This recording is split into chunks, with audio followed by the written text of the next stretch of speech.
The Amazon rainforest is the biggest forest throughout the world.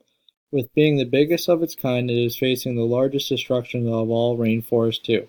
Since 1978, over 750,000 square kilometers of the Amazon rainforest has been destroyed across Brazil, Peru, Colombia, Bolivia, Venezuela, Suriname, Guinea, and French Guinea.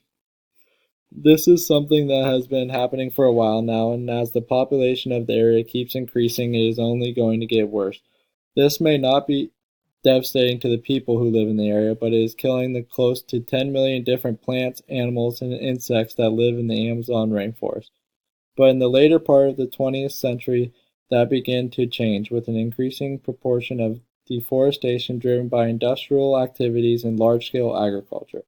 There is not any real solution to save the rainforest besides stop cutting down trees, but some things that they could do to start replant some of the trees and reproduce the paper that is made and used.